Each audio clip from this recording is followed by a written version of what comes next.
오늘 말씀 제목은 그는 흥하여야 하겠고입니다.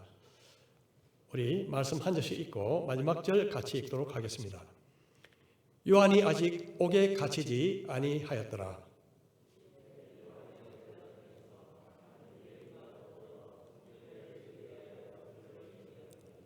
그들이 요한에게 가서 이르되 랍비여 선생님과 함께 요단강 저편에 있더니 곧 선생님이 증언하시던 이가 세례를 베풀매 사람이 다 그에게로 가더이다.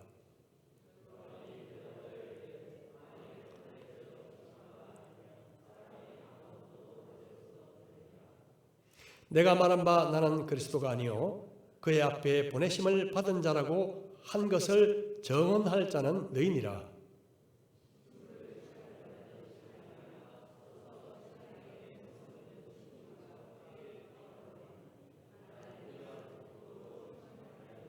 함께 읽겠습니다.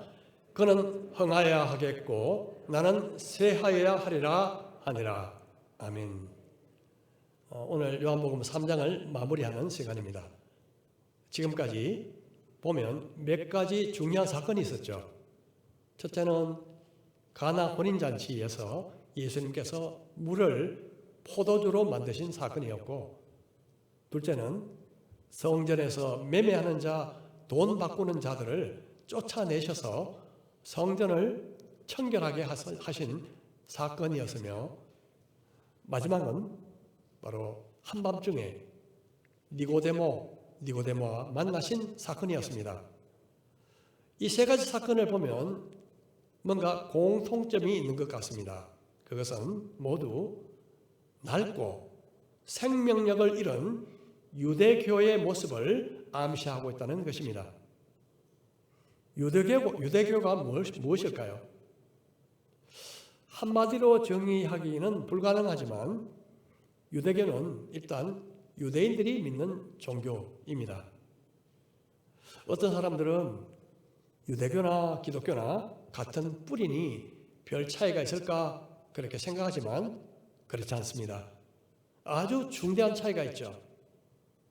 오늘날 유대교를 믿는 사람들은 신약 성경을 믿지 않고 구약 성경만 믿으며 예수님을 거부합니다. 가족 중에 누가 예수님을 믿게 되면 그를 공동체에서 추방시켜 버릴 정도로 기독교를 배척하죠. 유대인들은 예수님의 십자가를 연상시키는 것조차 멀리합니다. 그래서 십자가와 비슷한 모양의 덧셈 플러스죠. 덧셈도 어떻게 표시되어 있나요? 요새 우리 마트에 가면 1+1 그죠? 중간에 플러스가 십자가 아니고 어때죠? O자로 되어 있죠. 이렇게 표시합니다. 자, 숫자도요. 4자는 십자 모양이 나오지 않도록 피해서 씁니다. 이렇게 4자. 국제적으로 구급차에 표시되는 십자 마크도요. 이스라엘에서는 다윗의 별로 표시됩니다. 병원 표시도 역시 십자가 아니라 다윗의 별 표시로 되어 있습니다. 심지어요, 유대인들이 사는 그 길, 교차로에는 십자로가 없습니다. 대신에 이렇게 원형 교차로로 대신합니다. 이전에 제가 이스라엘을 방문했을 때 왜 그렇게 원형 교차로가 많은지 가는 곳마다 원형 교차로더라고요. 나중에 그 이유를 알게 됐습니다. 유대인들이 십자 모양은 지극히 싫어한다고요. 얼마나 유대인들이 이 십자가를 싫어하는지 단적으로 보여주는 증거들이죠. 그들은 예수 그리스도께서 우리 죄를 위해 죽으신 구세주임을 믿지 않습니다. 우리는 예수님을 믿음으로 구원을 얻는다고 말하지만 유대교에서는 율법을 잘 지킴으로 하나님께 나아갈 수 있다고 믿습니다.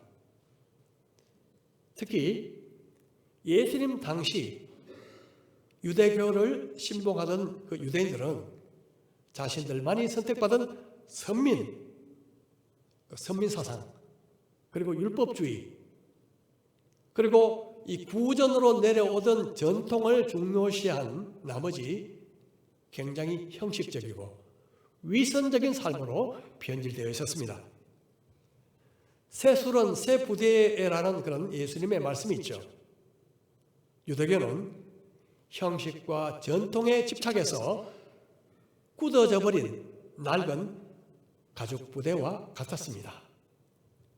신축성이 없는 낡은 가죽 부대에 여러분 새 포도주를 넣게 되면요, 반류가 되면서 부풀어 오르게 되죠. 그래서 마침내 이 부대가 압력을 견디지 못하고 터져버립니다. 예수님의 말씀은 마치 새 술과 같습니다. 새 술이 발효되듯이 예수님의 말씀은 생명력이 있습니다. 새 술 같은 예수님의 말씀과 교훈은 더 이상 낡은 가죽 부대 같은 유대교에 담을 수가 없었습니다. 그래서 새 술을 담기 위해서는 새 부대가 필요한 것이죠. 예수 그리스도를 믿는 우리 각자는 마치 새 부대와 같은 존재들입니다. 고린도후서 5장 17절에서 이렇게 말씀합니다. 그런즉 누구든지 그리스도 안에 있으면 새로운 피조물이라. 이전 것은 지나갔으니 보라 새 것이 되었도다. 누구든지 그리스도 안에 있으면 새 부대처럼 새 피조물이 되는 것입니다. 그러므로 이제 날마다 우리는 새술 같은 예수님의 말씀을 마음의 새 가죽 부대에 담아서 내면이 숙성되고 성숙되는 저와 여러분이 되시기를 축복합니다. 오늘 처음에 읽은 그 본문은 아직 세례 요한이 감옥에 갇히지 않았을 때의 이야기로서 당시에는 헤롯 안디바가 그 갈릴리 지방을 다스리고 있었습니다. 그런데 어느 날 이 헤롯은 이복 동생이었던 빌립의 아내 헤로디아에게 반해버리고 말았습니다. 자기 이복 동생의 처에게 반해버렸어요. 그래서 결국 20년 넘게 살아왔던 조강지처를 버리고 그녀를 가로채는 그런 일을 행했습니다.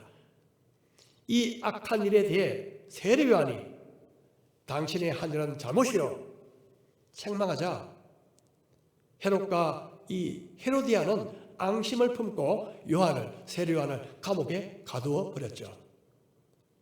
그리고 백성들의 눈이 무서워서 눈치를 보고 있다가 결국 헤롯의 생일날 그를 죽이게 됩니다. 오늘 처음 읽었던 본문 내용은 아직 세례 요한이 살아 있을 때의 이야기입니다. 예수님은 니고데모와의 그 만남 이후에 제자들을 데리고 유대 땅으로 가셨습니다. 22절 말씀입니다.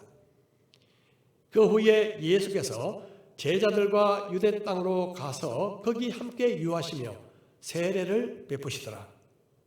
요한도 살렘 가까운 에논에서 세례를 베푸니 거기 물이 많음이라. 그러므로 사람들이 와서 세례를 받더라. 여기서 예수님께서 세례를 베푸셨다고 말씀하는데 예수님께서 직접 주신 것이 아니라 제자들이 준 것이라고 나중에 밝히고 있습니다. 그런데 이 세례 요한도요, 멀지 않는 곳에서 세례를 주고 있었습니다. 여기서 당시 세례가 그냥 물을 뿌리는 의식이 아니라 물속에 들어갔다 나오는 침례 의식이었음을 보여주는 대목이 있습니다. 그것은 바로 물이 많음이라. 이 세례가 단지 물을 뿌리는 의식이었다면요, 이 정도 물만 해도 충분하겠죠. 당시 세례가 물속에 잠겼다가 나오는 침례였음을 알 수가 있습니다. 이때 예수님의 제자들도 세례를 주고 있었고요. 또 세례요한도 세례를 주고 있었습니다. 공교롭게도 예수님의 사역과 세례요한의 사역이 겹치게 된 것이죠. 그런데 세례요한은요, 예수님이 오시고 난 이후에 야, 이제 내 할 일은 끝났어, 은퇴를 선언하지 않았습니다. 그런 마지막 순간까지 자신에게 맡기신 사명을 충실하게 감당했습니다. 때마침 세례요한의 제자들이요, 스승인 세례요한을 찾아서 이렇게 말합니다. 그들이 요한에게 가서 이르되 랍비여, 선생님과 함께 요단강 저편에 있더니 곧 선생님이 정언하시던 이가 세례를 베풀매 사람들이 다 그에게로 가더이다. 선생님이 말씀하시던 그 사람이 저기서 세례를 베푸니까 여기에 올 사람들이 그쪽으로 몰려가더라. 그런 긴급 보고였습니다. 그 사람이 누굴까요? 바로 예수님이었습니다. 세례 요한의 제자들은 예수님을 그저 요단강 저편에 있던 자, 그렇게 호칭합니다. 자기 스승 세례 요한과 비교했어요. 좀 깎아내리는 의도가 있지 않는가, 그런 생각이 들 정도입니다. 자, 그들이 한 이 말 속에는 이런 마음이 숨어 있는 것 같아요. 자, 이런 상황에서 우리 스승님이 사역을 계속할 수 있을까? 그런 걱정과 속상한 마음, 그리고 묘한 시기심이 숨어 있는 것 같습니다. 한마디로요, 저 길 건너 새로 생긴 마트에 우리에게 오던 그 손님들이 다 그쪽으로 가는 거예요. 자, 그것을 보고 있던 이 골목 상점의 주인 마음, 이런 마음 같은 것이 아닐까요? 혹시? 경쟁심은 대체로 시기심과 동반합니다. 학교 다닐 때 그 시험을 보고 나면 아주 친한 친구가 나보다 성적이 좋게 나오면 정말 진심으로 축하해주고 싶은 마음이 생기기가 어렵죠. 은근히 남의 실수를 기대하면서 내가 앞서기를 원하는 심보도 마음속에 꿈틀거리기 시작합니다. 출애굽 후에 모세가 광야에서 이스라엘 백성들을 이끌고 이동할 때 백성들이 참 말을 듣지 않았습니다. 이 힘들고 어려울 때마다 모세를 비난하기가 일쑤여서 마침내 모세는 제발 제가 이런 고통을 보지 않도록 저를 죽여주십시오, 그렇게 하나님 앞에 호소하기도 했습니다.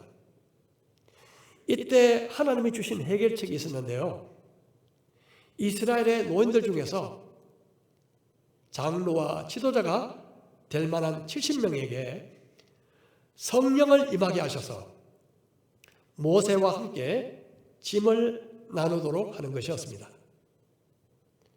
모세가 하나님의 말씀대로 이 장로들을 모두 장막 앞으로 이 집합을 시켰는데, 그때 하나님의 영이 그들에게 임하고 예언을 하기 시작했죠. 그런데 때마침 와야 할 두 사람이 오지 않았습니다. 무슨 이유인지 모르겠지만, 그런데 그들이 있는 장소에서 또 하나님의 영이 임하셔서 그들이 예언하기를 시작했습니다. 그 광경을 본 한 소년이 뛰어와서 모세에게 그 사실을 전합니다. 자, 그 이야기를 듣고 나서 모세와 여호수아는 이런 대화를 주고받습니다. 택한 자 중 한 사람, 곧 모세를 섬기는 눈의 아들 여호수아가 말하여 이르되 내 주 모세여, 그들을 말리소서. 모세가 그에게 이르되 내가 나를 두고 쉬게 하느냐? 여호와께서 그의 영을 그의 모든 백성에게 주사 다 선지자가 되게 하시기를 원하노라. 모세의 수행 비서였던 이 여호수아는요, 마치 세례 요한의 제자들이 품었던 그런 종류의 시기심이 발동했던 것 같습니다. 한마디로 셈이 났던 거죠. 모세가 자기 권위를 여러 사람과 함께 나누게 되면 여호수아 자신에게 별 도움이 안 되겠다 그렇게 생각했을지도 모르겠습니다. 그래서 모세가 없는 자리에서 사람들이 은혜를 받는, 하나님의 은혜를 받는 것을 중단시키라고 그렇게 모세에게 요구하고 있습니다. 하지만 모세는 달랐습니다. 하나님께서 자신에게 주신 그 은혜들을 백성들과 함께 나누기를 원했습니다. 그는 하나님이 자신에게 주신 그 권위를 절대화하지 않았고요. 하나님이 주신 은사를 독점화하려고도 하지 않았습니다. 교회에서 일어나는 문제 중 하나가 뭔가 하면 하나님이 주신 권위와 혹은 은사를 절대화하거나 독점하려고 하는 데 있습니다. 그렇게 되면 다른 사람들을 조종하기가 쉽게 되죠. 하지만 가장 큰 권위는 남을 마음대로 조종하는 데 있는 것이 아니라 종이 되어 섬기는 데 있다고 성경은 우리에게 보여주고 있습니다. 모세에게요, 얼마 후에 또 한 사건이 터집니다. 모세가 구스 여자, 오늘날 같으면 이디오피아 여자를 아내로 맞아들인 적이 있습니다. 아마 그 첫 아내였던 시보라가 세상을 떠난 것 같습니다. 그래서 이 에디오피아 여자를 아내로 맞았는데요. 이때 모세의 형이었던 아론과 누나였던 미리암이 합세해서 이 일을 꼬투리 잡아서 이렇게 말합니다. 하나님께서 너와만 말씀하셨느냐? 우리하고도 말씀하시지 않았느냐? 이렇게 말하면서 모세를 비난하죠. 이렇게 비방한 이유는 하나님께서 동생 모세에게 자기들보다 더 큰 권위를 주셨던 그 일에 대해서 질투심, 시기심이 생겼기 때문에 그렇습니다. 하지만 모세는 하나님께서 뭐라고 하실 때까지 입을 열지 않습니다. 성경은 이렇게 기록하고 있죠. 이 사람 모세는 온유함이 지면의 모든 사람보다 더하더라. 온유함은 부드럽지만요, 그렇다고 나약한 힘을 의미하지 않습니다. 온유함은요, 절제된 힘을 말합니다. 상대방을 굴복시킬 만한 힘이 있지만 사용하지 않는 것입니다. 겉으로는 부드럽지만 속은 강한 외유 내강의 힘입니다. 이 온유함의 힘은 과연 어디서 나오게 될까요? 온유함은 나 자신을 하나님 앞에 온전히 굴복할 때 생기는 힘인 것입니다. 주님께 굴복할 때 우리는 힘이 있어도 그 힘을 주님 앞에 내려놓게 되는 것입니다. 신약성경 빌립보서에서 바울은 이렇게 말하고 있습니다. 어떤 이들은 투기와 분쟁으로, 어떤 이들은 착한 뜻으로 그리스도를 전파하나니 이들은 내가 복음을 변명하기 위하여 세우심을 받은 줄 알고 사랑으로 하나 그들은 나의 매임에 괴로움을 당하게 할 줄로 생각하여 순수하지 못하게 다툼으로 그리스도를 전파하느니라. 그러면 무엇이냐? 그 치료로 하나 참으로 하나 무슨 방도로 하든지 전파되는 것은 그리스도니 이로써 나는 기뻐하고 또한 기뻐하리라. 사도 바울이 로마 감옥에 갇혀 있을 때 어떤 사람들은 자기들이 열심히 전도하지 못하는 그 바울이 경쟁심으로 더 괴로워할 줄로 생각하여 시기와 다툼으로 전도를 했습니다. 열심히. 하지만 바울은요, 그들의 잘못된 동기에 대해서 섭섭해하거나 아니면 분노하지 않았습니다. 오히려 예수님이 전파되는 그 한 가지만으로 그는 기뻐하고 기뻐하노라 그렇게 고백하고 있습니다. 이 기쁨은 과연 어디서 나오는 것일까요? 오직 예수님이 내 삶의 중심이 될 때, 예수님이 나의 삶의 중심이 될 때 이 기쁨이 솟아나게 되는 것입니다. 자, 그렇다면 세례 요한은 예수님께 자기에게 와야 할 사람들이 몰려간다는 이야기를 제자들로부터 듣고 나서 어떻게 반응했을까요? 요한이 대답하여 이르되 만일 하늘에서 주신 바 아니면 사람이 아무것도 받을 수 없느니라. 하나님은 주시기도 하시고 가져가시기도 하시는 분이십니다. 사람을 세우기도 하시고요, 피하기도 하시는 분이십니다. 하나님이 허락하지 않는 한 참새 한 마리도, 그 보잘것없는 참새 한 마리도 땅에 떨어질 수가 없다고 성경은 말씀하고 있습니다. 하나님은 주인이시고 우리는 종일 뿐입니다. 이 세상에서의 성공은 무엇입니까? 이 세상에서의 성공이란 내가 내 자신이 주인이 되어서 원하는 것을 소유하거나 그리고 성취하는 것을 의미합니다. 내가 내 자신의 주인이 되어서 내가 원하는 것을 이루고 성취하고 내가 가지는 것, 그것을 세상에서 성공했다고 쳐주죠. 만약 그것이 사실이라면 세례 요한도 예수님도 최악의 실패자이셨습니다. 세례 요한은 참소를 당했고 예수님은 십자가에서 죽으셨기 때문에 그렇습니다. 아무것도 남긴 걸 재산 없이. 진정한 성공이란 내 목표를 성취하는 것이 아니라 하나님이 주신 사명을 성취하는 데 있는 것입니다. 간혹 우리는 우리 자신의 힘으로 사람들을 바꿀 수 있다고 착각합니다. 하지만 우리 힘으로는 한 사람도 변화시킬 수 없습니다. 한 사람도 예수 믿게 할 수 없습니다. 주님은 이렇게 말씀하십니다. 나를 보내신 아버지께서 이끌지 아니하시면 아무도 내게 올 수 없으니 오는 그를 내가 마지막 날에 다시 살리리라. 누구든지 성령이 아니고서는 예수님을 주시라 고백할 수 없습니다.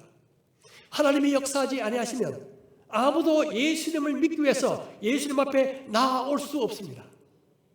그러므로 우리는 전도하기 원할 때, 전도하려고 할 때 먼저 기도해야 하는 것입니다.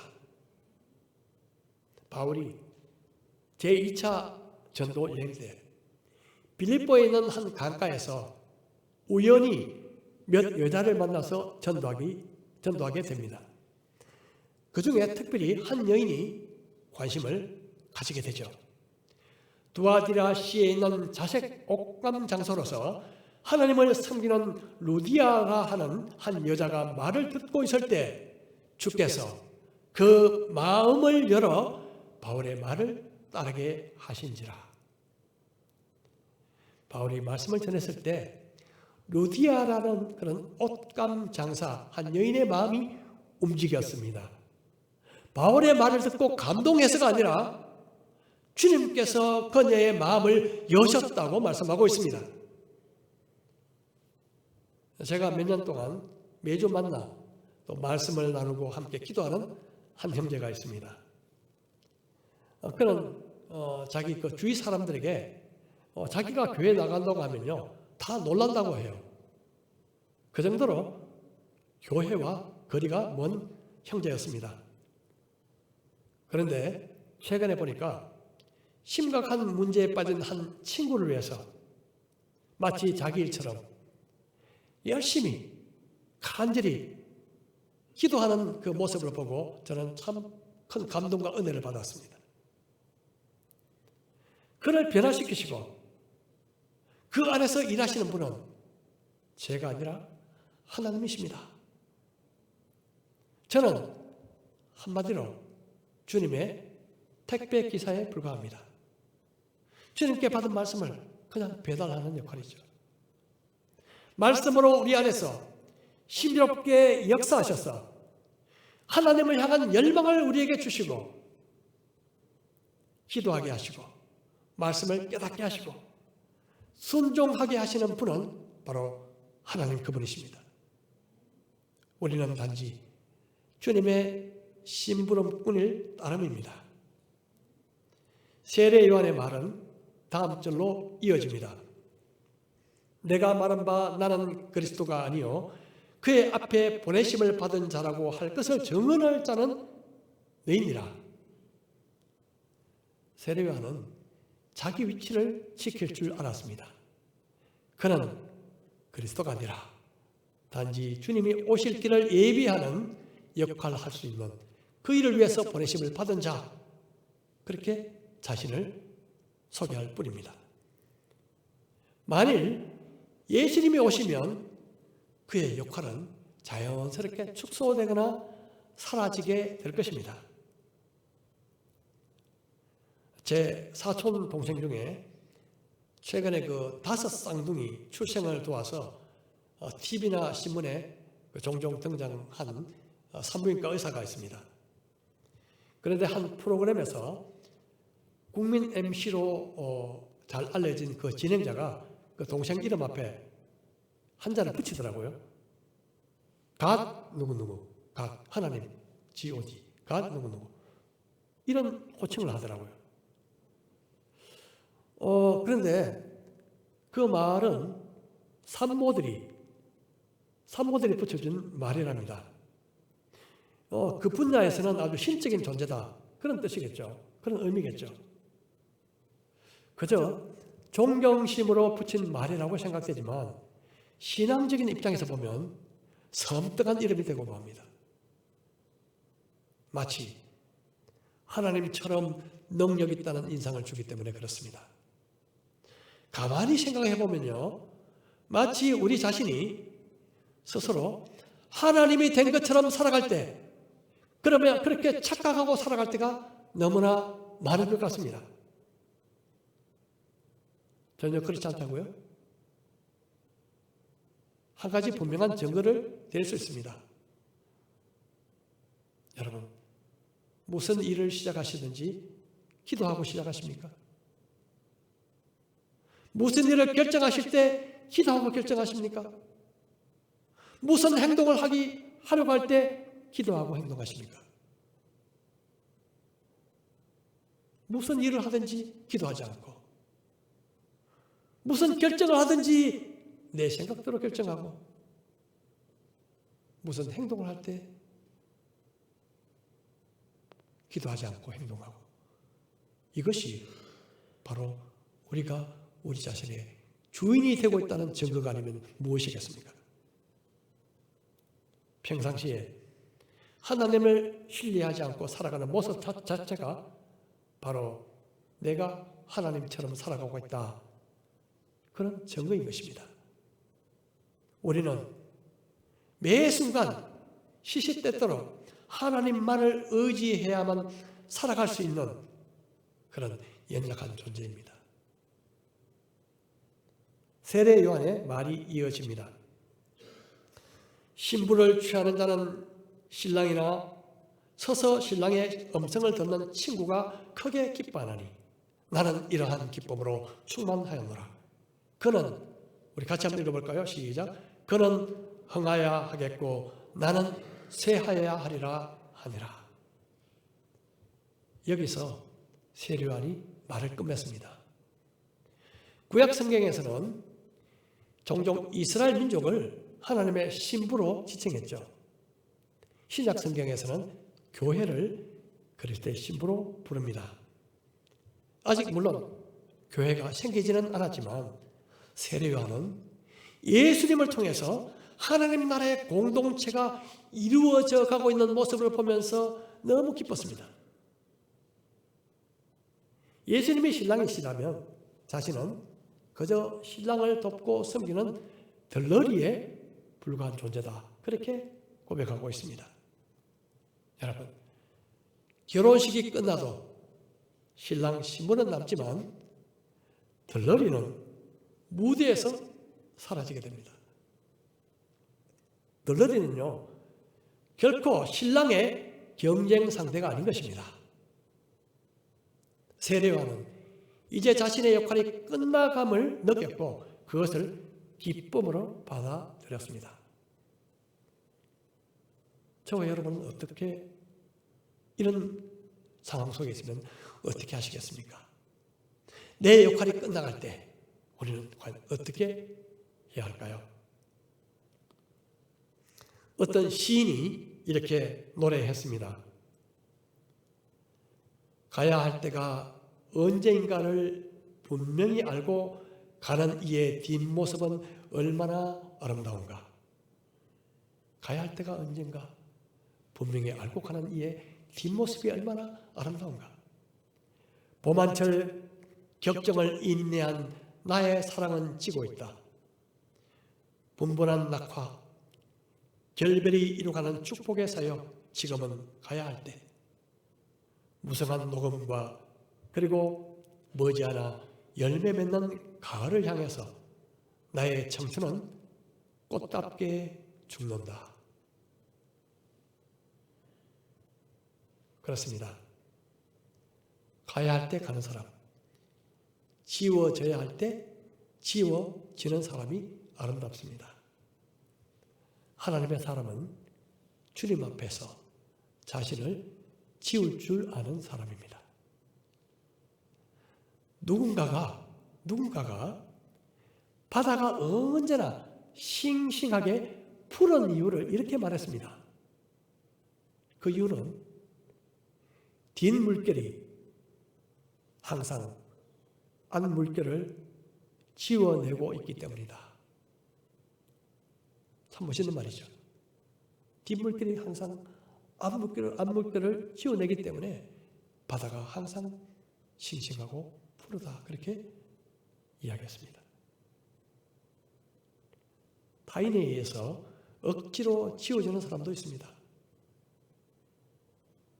하지만 세례 요한은요, 때가 되었을 때 주님 앞에서 스스로 지워지기를 선택한 사람이었습니다.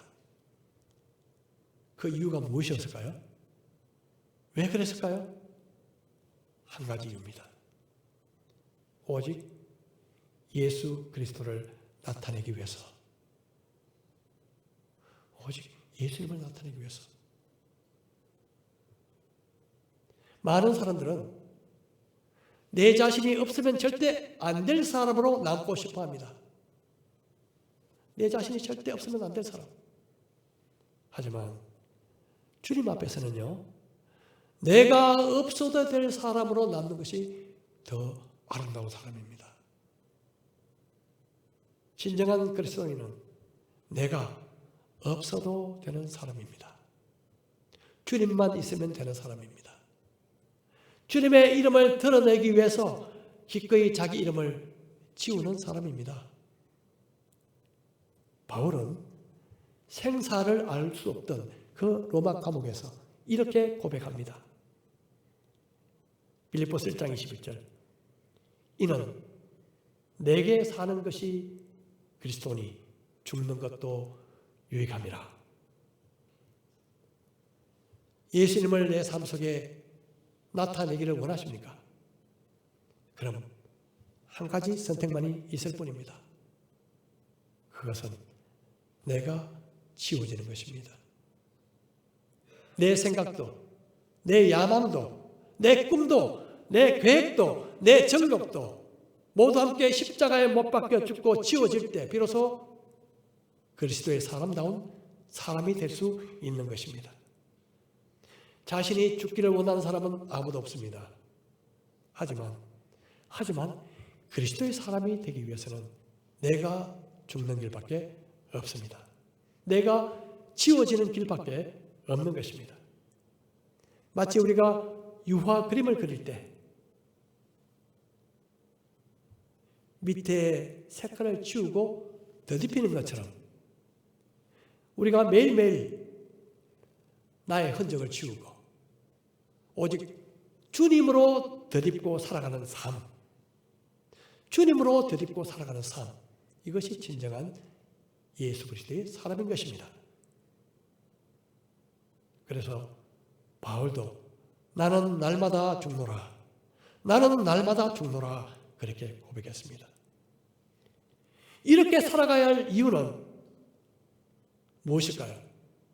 왜 나를 지우고 예수님을 드러내는 삶을 살아가는 것이 마땅할까요? 그것은 주님이 너무나 위대하신 분이시기 때문에 그렇습니다. 주님은 너무나 위대하십니다. 주님은 위로부터 오신 분이시고 만물 위에 계신 분이시고 또한 하나님께서 주님을 사랑하사 그에게 모든 만물을 맡기신 분이십니다. 예수 그리스도 그분을 믿는 자만이 하나님의 진노에서 구원받고 영생을 얻기 때문입니다. 주 예수보다 더 귀한 분은 없습니다. 이 세상 어떤 명예와 부귀와도 바꿀 수가 없습니다.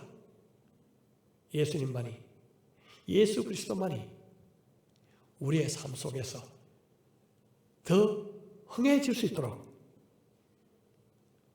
나 자신은 날마다 쇠하는 길을 선택하는, 내가 지워지는 길을 선택하는 우리 모든 경성대 교회 성도들 되시기를 주의 이름으로 축복합니다. 우리 말씀을 생각하면서 우리 각자 기도하시겠습니다. 저는요, 가끔 주님이 지우개와 같으신 분이다 그런 생각을 합니다. 내 죄, 내 실패, 내 실수를 고백할 때마다 예수님은 자신의 보혈로 끊임없이 깨끗이 그리고 흔적 없이 지워주시는 주님이십니다. 그런데 그런 나의 죄가 지워지는 것은 감사하면서도 내 자존심이 지워지는 것, 내 성공이 지워지는 것, 내 꿈과 야망이 지워지는 것, 내 이름이 지워지는 것은 싫어하고 저항하게 됩니다. 하지만 예수님의 이름이 내 삶 속에 드러나기 위해서는, 그분이 나를 통해 흥해지시기 위해서는 내가 지워지지 않고는 불가능합니다. 주님, 내 죄뿐만 아니라 내 자아에, 이 딱딱한 자아에 손을 대어 주십시오. 내 꿈과 야망, 나를 드러내고 싶은 이 욕망을 지워주셔서 온전히 위대하신 주님의 이름만 드러나게 하여 주옵소서. 내가 없으면 안 되는 사람이 아니라 내가 없어도 주님만으로 충분한 그런 사람이 되게 하소서. 이 시간 우리 각자 잠시 기도하시겠습니다.